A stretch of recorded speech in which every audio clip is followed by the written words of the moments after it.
গভীর বঙ্গোপসাগরে সৃষ্ট গভীর নিম্নচাপটি আজ মধ্যরাতেই ঘূর্ণিঝড় রেমালে রূপ নিতে পারে। আগামীকাল রোববার মধ্যরাতে এটি আঘাত হানতে পারে বলে দেশের দক্ষিণ পশ্চিম উপকূলে শনিবার বিকেলে এই তথ্য জানিয়েছে আবহাওয়া অধিদপ্তর। গভীর বঙ্গোপসাগরের সৃষ্ট নিম্নচাপের কারণে সমুদ্র বন্দরগুলোতে ৩ নম্বর সতর্ক সংকেত জানানো হয়েছে।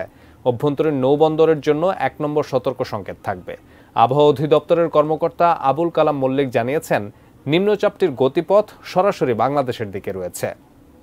রোববার দুপুর থেকে ঘূর্ণিঝড়ের প্রভাবে উপকূলসহ দেশের বিভিন্ন স্থানে ভারী থেকে অতি ভারী বৃষ্টি হতে পারে। নিম্নচাপের কারণে চলমান তাপপ্রবাহ কমবে বলেও জানিয়েছেন আবহাওয়া অধিদপ্তর।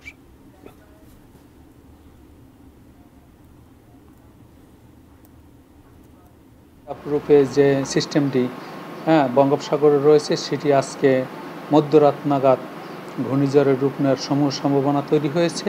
তবে আমরা আশঙ্কা করছি আজকে রাত ৯টা থেকে ১২টার মধ্যে এটি ঘূর্ণিঝড়ের রূপ নিতে পারে। তবে এর শক্তিমাত্রা অর্জনের রেট কখনো দ্রুত হয়, কখনো স্লো হয়। যদি স্লো ইন্টেন্সিফিকেশন হয় এই টাইম বৃদ্ধি পেতে পারে, অথবা কখনো কখনো র্যাপিড ইন্টেন্সিফিকেশন হলে এই ঘূর্ণিঝড়ের রূপ নেওয়ার টাইম আর্লিও হতে পারে।